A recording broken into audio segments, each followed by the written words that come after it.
The glass slipped from Emma's trembling hand and shattered across the kitchen floor. Water splashed everywhere, and for a moment, the world froze. The words hung in the air like a knife ready to strike. "Stepmom put medicine in Dad's water." 6-year-old Noah stood in the doorway, his little fists clenched, eyes wide with fear. His voice had cracked when he said it, but his message was clear. From the living room, David looked up from his chair, confused. "What are you talking about, buddy?" he asked, his tone calm but his eyes searching. Emma felt her heart race. She wanted to speak, to explain, but her throat closed up. The kitchen smelled faintly of mint, the vitamin supplement she had just poured into David's water, and now it looked like poison in everyone's eyes.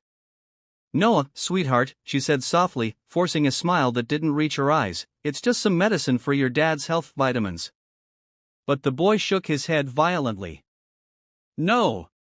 You said Daddy shouldn't drink it all at once. You said it'll make him sleep." David's expression hardened. The air grew heavy. 2 years ago, Emma had entered their lives after David's first wife, Claire, died in a car accident. Claire had been Noah's whole world, and Emma knew from day one that she would never replace her.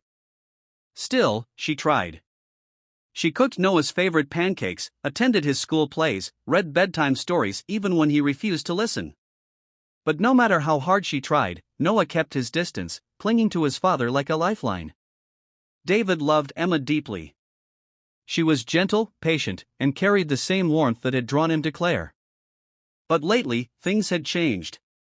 He'd been tired, dizzy, unable to focus at work. He thought it was just grief and stress until now. "What did you give me, Emma?" His voice was low, controlled, but dangerous. Emma's eyes filled with tears. "David, it's not what you think. You've been exhausted.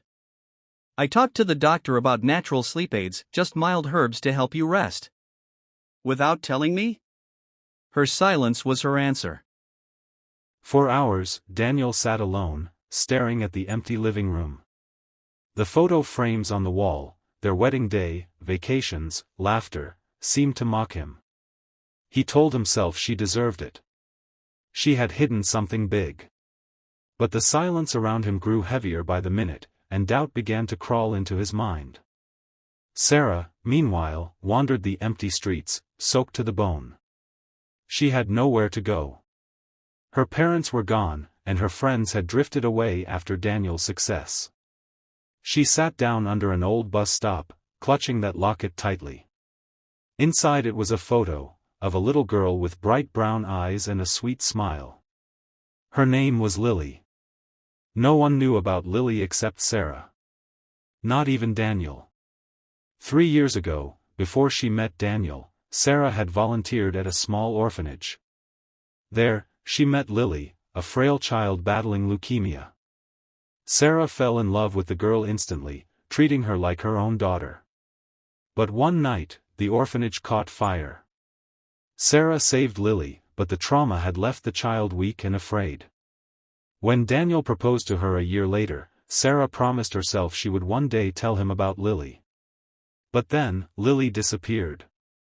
The orphanage said a man had come forward with forged documents claiming to be her father. The police never found her.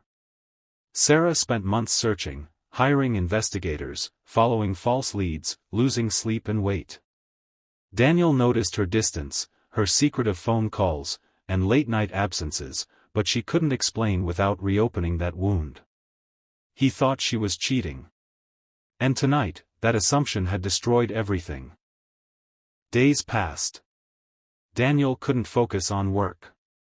He scrolled through old messages, searching for clues, anything to prove he'd done the right thing. Then he saw it, an old envelope hidden behind a photo frame. It had Sarah's handwriting on it. "Open only if you stop believing in me." His hands trembled as he opened it. Inside was a letter, and a hospital report. The letter read, "Daniel, if you're reading this, it means you've stopped trusting me. I never betrayed you. I was trying to find someone, a little girl who meant the world to me.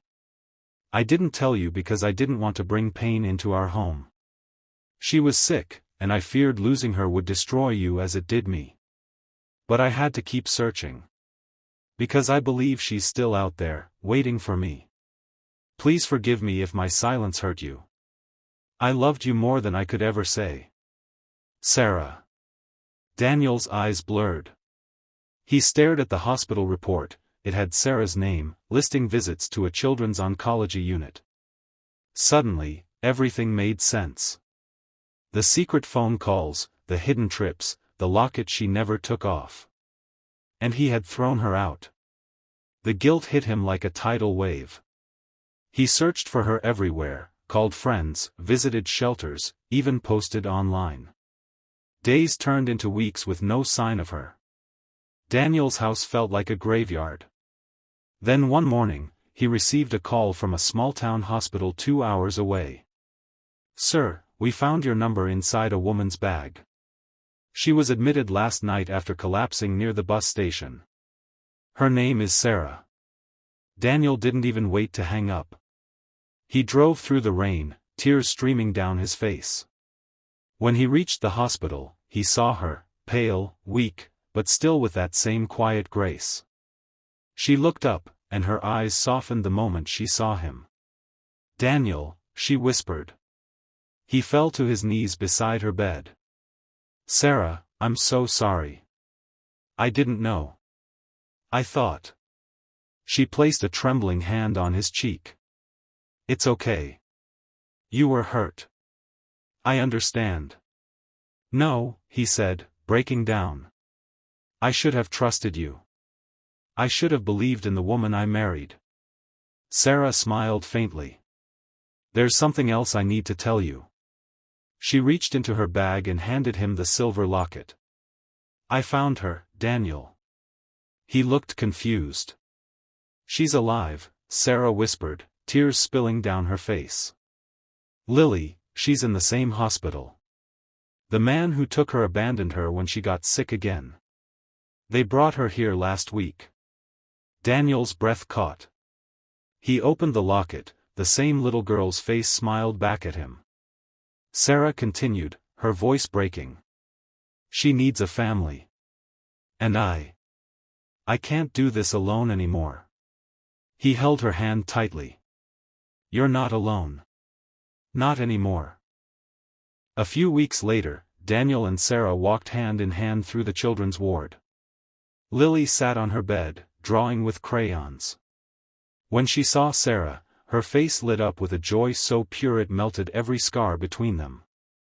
Daniel knelt beside her. "Hey, sweetheart," he said gently. "Can I join you?" Lily nodded shyly and handed him a crayon. As they sat together, the three of them, Sarah looked at Daniel. Their eyes met, and in that silent exchange, forgiveness bloomed. The rain outside had stopped. Sunlight poured through the window, painting their faces in gold. Sarah realized then that sometimes love isn't about being right, it's about holding on, even when the truth is hidden behind pain.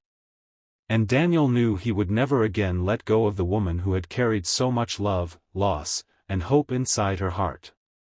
Because now, he finally understood what she had been hiding all along, not a secret, but a miracle.